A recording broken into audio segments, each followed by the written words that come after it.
Okay, Mr. Tashima. Thank you, Your Honor. Amie Kaholoaa was a daughter, she was a mother, she was a grandmother, a niece, a cousin, and a friend. Amie Kaholoaa did not deserve to die, literally, at the hands of this defendant.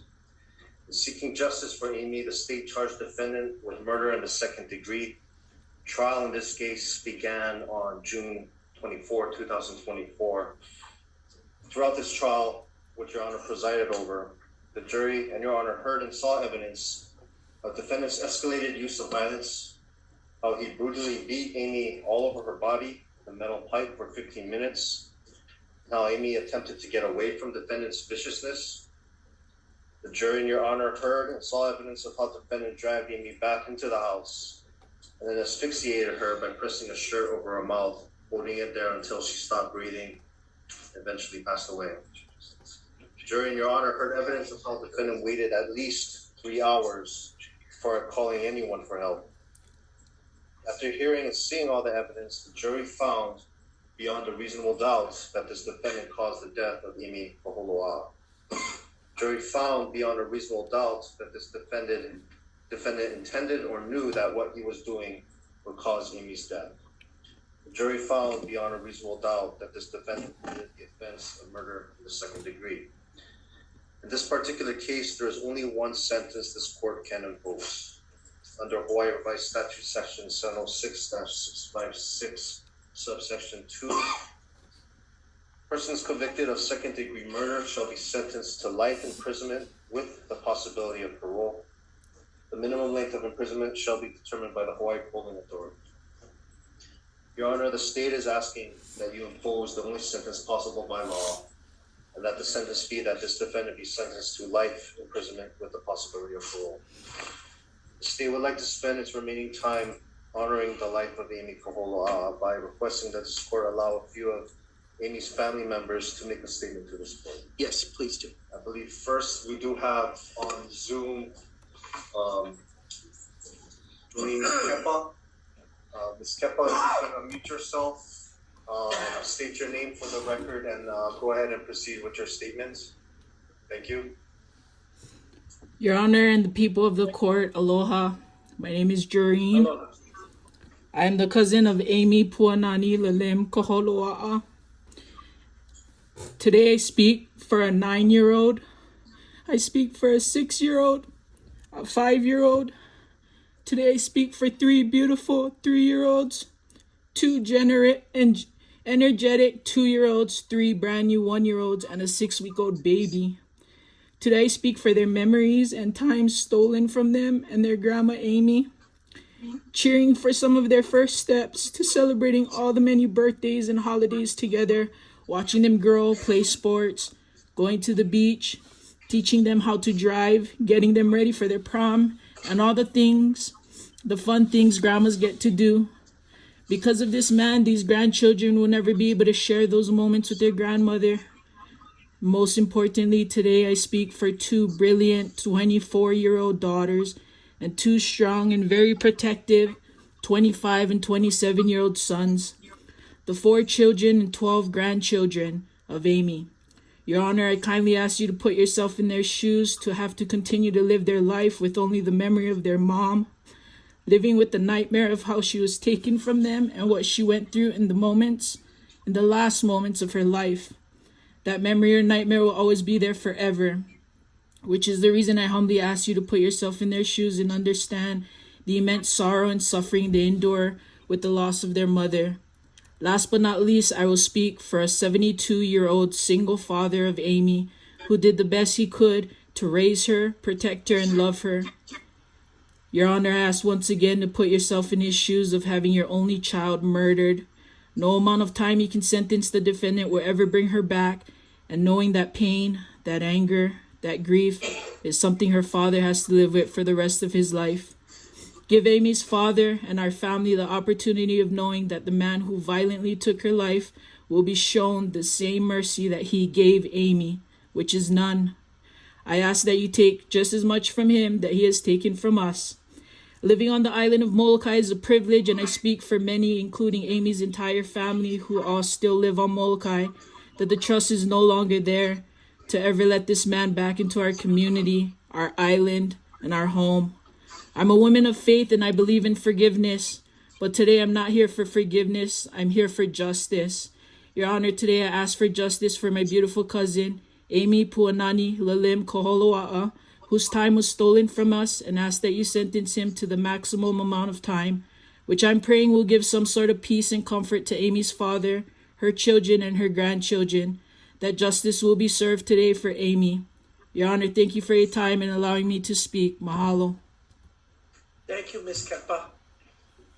I believe we have another cousin, Daisy. Wants to make a statement.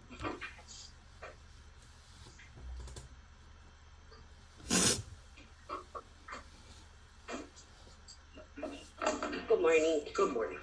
On behalf of our family and our children and her children, we personally want to thank you guys all for coming to and deciding what you guys need to decide for the justice for Amie.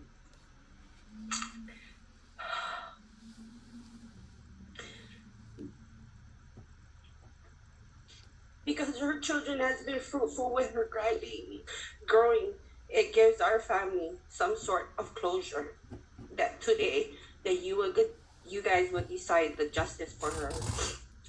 But if I could direct to Mr. Garces, I can only hope and pray in this time of reflection that you find Jesus and know who he is and who he is to you and what you need to do as a personally individual to become what God wants you to do on this earth in your dwelling. I pray for peace and love of Jesus over your life. As we leave to here today, we come with peace and comfort, and most of all, closure. Thank you. What is your name, ma'am? Daisy Dallas Reyes. Okay, and how are you related to? I'm Amie's cousin. Okay, thank you. Thank you. Thank you, Your Honor. I believe that concludes all those who want to speak.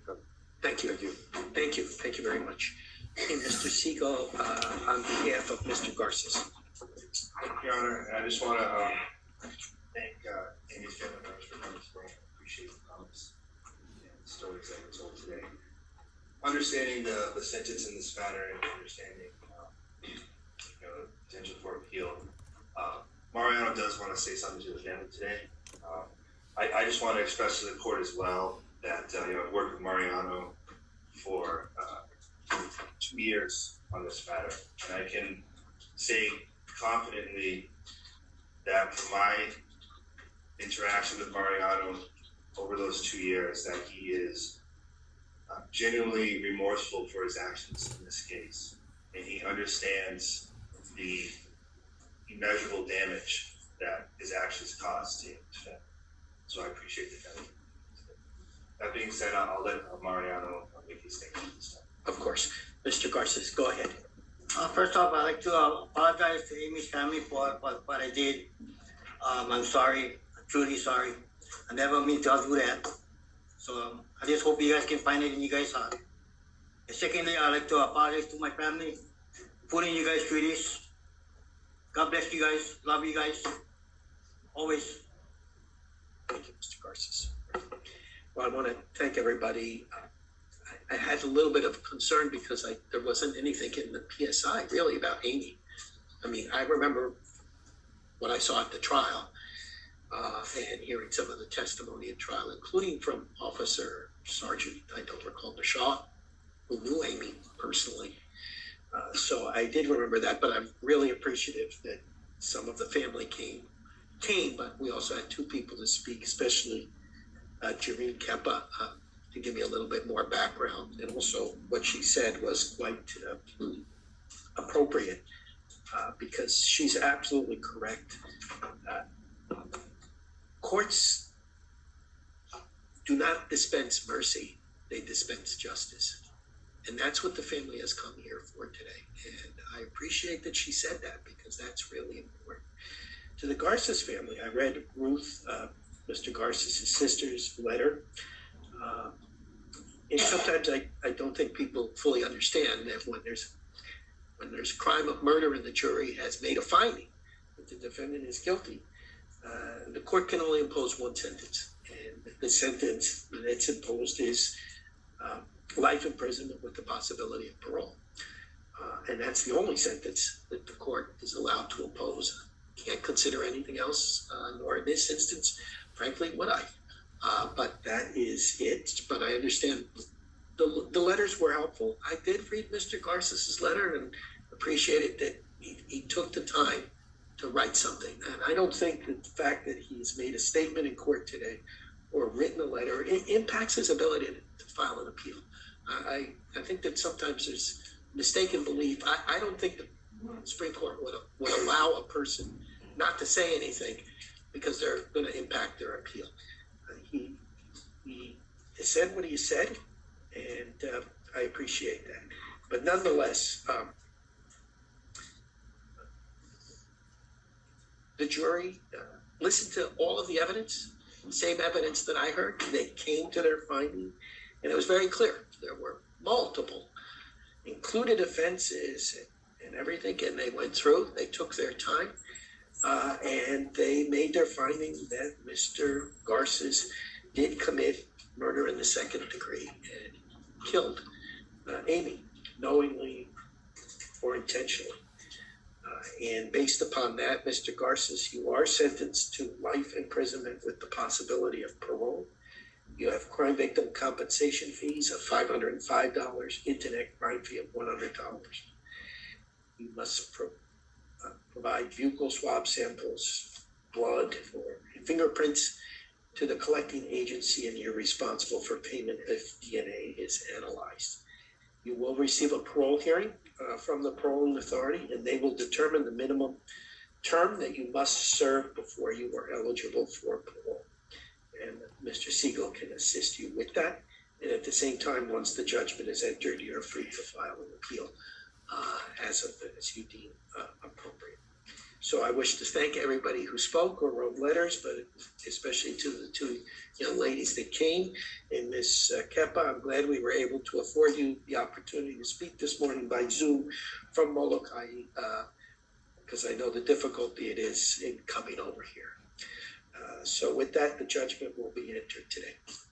Okay, and then the separate order in 1 week on those records. And just so to make a complete record on that, in this case, the jury was provided instructions on emed defense as well, which is dealt with at least tangentially in those reports. So it is a matter of public interest and it should be unsealed. Okay, thank you. Judge Payne at the Yeah, the standard statutory. 25%, $30 a piece. Love you guys.